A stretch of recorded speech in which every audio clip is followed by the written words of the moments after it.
love talking about our schools. The Diocese of Charlotte has 19 schools, and the diocese is geographically the western part of North Carolina. So our schools really end at the Greensboro-Burlington line, and we go west to the mountains. And there's two ways to talk about our schools. First is geographically. So we have 6 schools in the Triad area. We have 9 schools in the Charlotte-Mecklenburg area, and then we have 4 schools that are outside both the Triad and the Charlotte area. We have 1 in Salisbury, 1 in Gastonia, and 2 up in the mountains. So that's one way to look at the schools, kind of geographically. Another way to look at the schools is how they are in terms of their governance. And we have several models for that. First of all, we have your traditional parish schools, and they are they work in conjunction with a specific parish. And then we have a regional school system, which is kind of unique for Catholic schools, and that is the Mecklenburg Area Catholic Schools, or MACs. They are 9 schools in the Charlotte area, and everything for those particular schools are run from the Catholic Schools office and the MAC's office. They're located in the same facility. And parents apply to the school system. They register through the MAC school system. They are billed through the school system. So every business function is run centrally.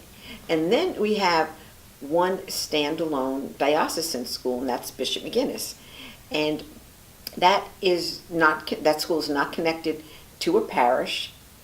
It is not part of a school system, but their finances and their oversight is back through the superintendent and the CFO for the diocese.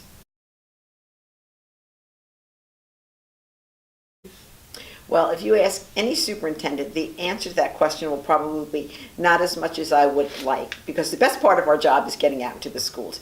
I try to get to each school a few times a year. Sometimes it's for an event, and sometimes it's just to visit the school. Sometimes, hopefully it's not because there's a problem there, but I do try to get out to each school several times during the year. And I'll always tell students that's the best part of my day, is to get into the schools and to interact with the students. Well, I think first and foremost, my job is one of support. I support the principals and the teachers in the schools, all for the benefit of the students. So I like to think of the role of a superintendent as sort of a servant type of job, where I'm here to help the schools be successful. I think on a day-to-day basis, it's the work of accreditation. It is working with the assistant superintendent in terms of curriculum and licensure. It is teacher licensure, testing, those kinds of support services that a school would need. There's also things that I do in my role that support diocesan initiatives, and I might be asked to serve on a committee in that capacity. So, and of course, your best laid agenda for the day could be completely disrupted if you get a call from a school and something has happened, or the principal needs immediate attention. And so that takes precedent over anything. And again, there are days when we just visit the schools, and again, always the highlight of my day. The most important criteria for anyone that's going to work in a school, whether it's Bishop McGuinness, one of our other 18 schools, or any school, the people that work there have to really, really enjoy working with and for young people. And if someone doesn't have that as a basic criteria, they need to find another profession, because we're here for the students. So I think first and foremost that you really need to enjoy being with young people. The second, in terms of Catholic schools, is that you have to support the mission of Catholic education. You have to believe in Catholic education. You know, just as an aside, I was educated in the Catholic school system from kindergarten through grad school, so it's something that I certainly believe in. So I think that's a criteria. Then you need your skills for your particular job. If you're going to be a teacher, you need to be an expert in your area of content. And you need to have the educational criteria, the licensure requirements that go along with that job. For a principal, we do ask our principals in a Catholic school to be Catholic, so that's a criteria for that.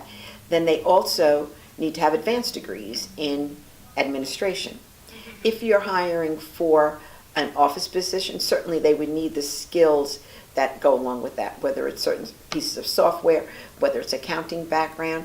If you're going to work in the physical plant, then you need to know those kinds of skills that will help you maintain the building. So it varies according to position, but basically if you work in a school, you enjoy young people.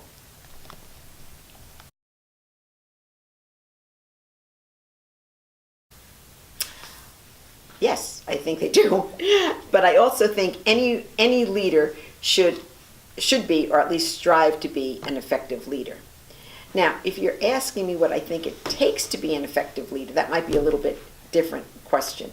And again, I think it goes back to, first of all, you need to enjoy working with young people, and you need to support the mission of Catholic education. But then I think the key to being a successful leader is to surround yourself with excellent people. So if you make sure that the people around you are dedicated, they're hardworking, they support the schools in the same manner that I want to support the schools, then I think your job is so much easier. I find that I respect others' ability to do a job well, to step back, let them do that job, support them the way I can, and then give them the recognition for a job well done. I think it can be, but I have to say I really don't, and that goes back to what I think it takes to be a good leader, and that's surrounding yourself with good people. So there's 19 schools, and if I had to run 19 schools by myself, it would be overwhelmed. But I have 19 great principals, so that makes my job a lot easier. And then knowing that in the classroom we have effective teachers, that also makes my job easier. And then at the diocesan level, if there's some questions that require legal counsel, we have that. If there's questions that require expertise in personnel, we have that. If we have issues with our buildings and we need experts in that, we have that, all at the diocesan level. So I think knowing that there are such good people in place to help support the position of a superintendent, it makes it less overwhelming. First of all, I think one of the most important things that we have done with all 19 schools, and just to know, some of this was done when I was assistant superintendent, so it kind of goes back over my years as superintendent and assistant superintendent. But we made sure that all our schools, all 19 schools, are accredited. We're accredited through Southern Association of Colleges and Schools, through Advanced Ed. So several years ago, we decided to have a systems approach. So we are accredited as a school system. And it just takes oversight to make sure that all 19 schools do what they need to do on the timeline that they need to do. And again, having those key people in place to help make sure that happens makes for a successful accreditation process for all the schools. So certainly system accreditation is one of them. I think we're just introducing software, in fact this is currently going on, to better assist our schools in maintaining safety for the school and for the students. So this is a new initiative that we're rolling out this year. I think across all 19 schools, we're going to see a greater use of instructional technology at age-appropriate levels.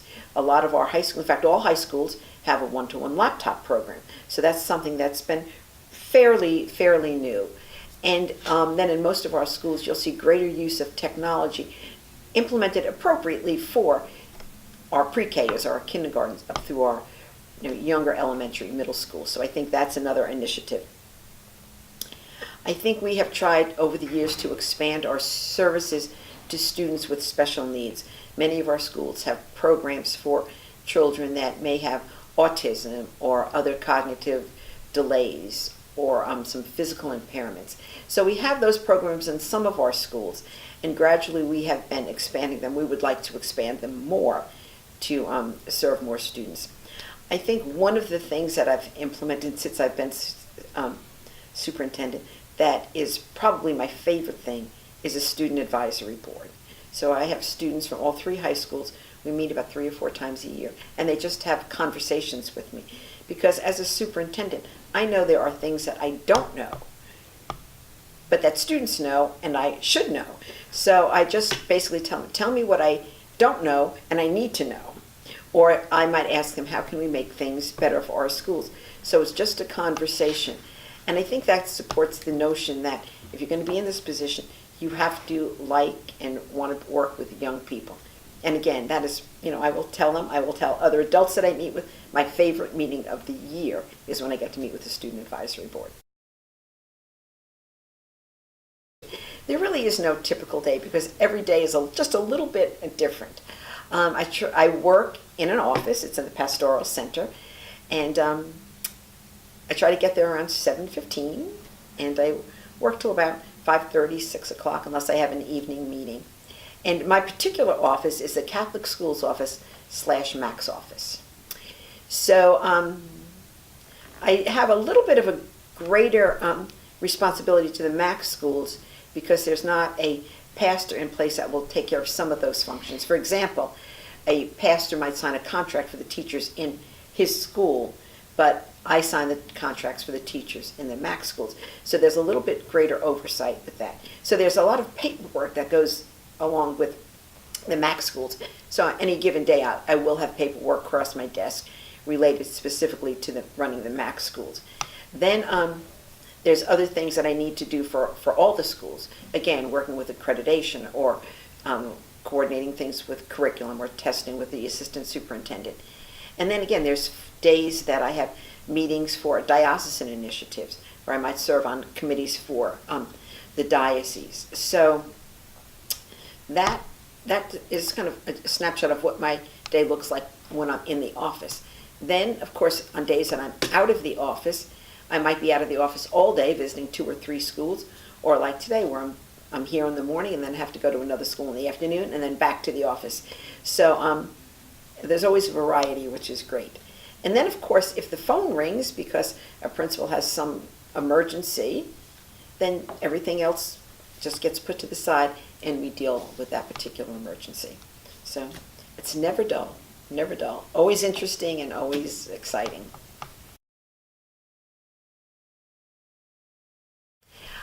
One of the challenges that I face is very similar to the challenges that any superintendent across the United States would face, and that is keeping our tuition affordable so that we can offer a Catholic education to as many students as would like to take advantage of that.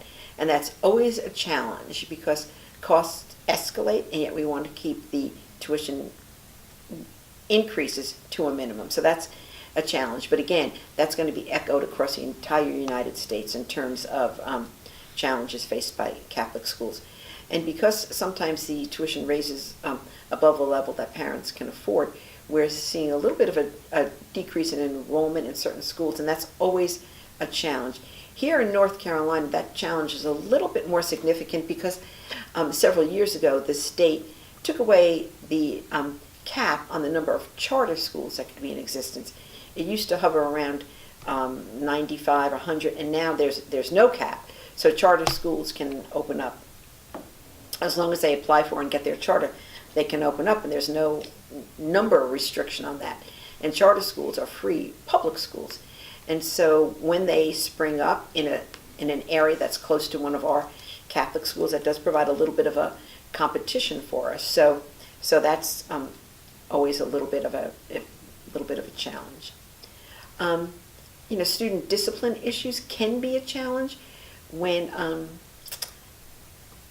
they're a little bit newer than things that we have seen in the past, and you probably won't be surprised to find out that's maybe student behavior on social media. So kind of a new territory for us, and we just want to make sure we're making the best decisions, the best policies in place to help young people learn to navigate social media appropriately.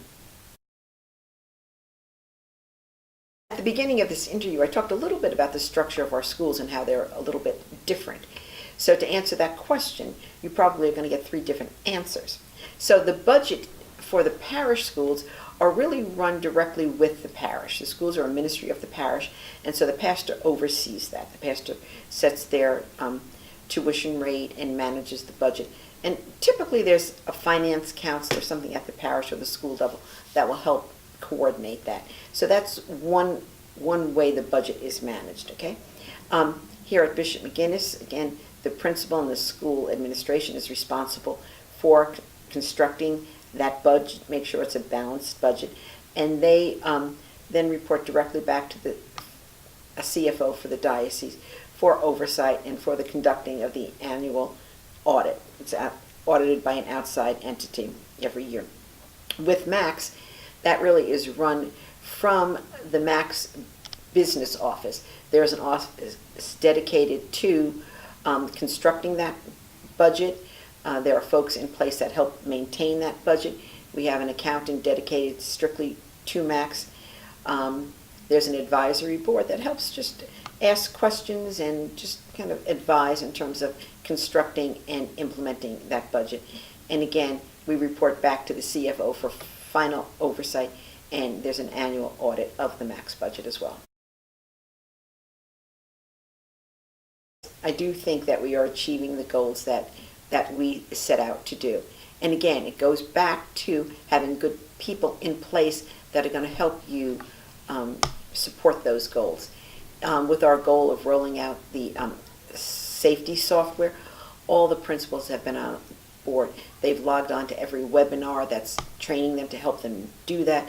I can go in and see that they're implementing it, so having those good people in place helps us do that. We have accreditation goals that we've articulated, and again, we make sure that we meet them. We have teachers and other folks at the school level that help the locals, the individual schools maintain their goals and the system goals. So again, it goes back to having people in place that are going to make sure those goals and objectives are met.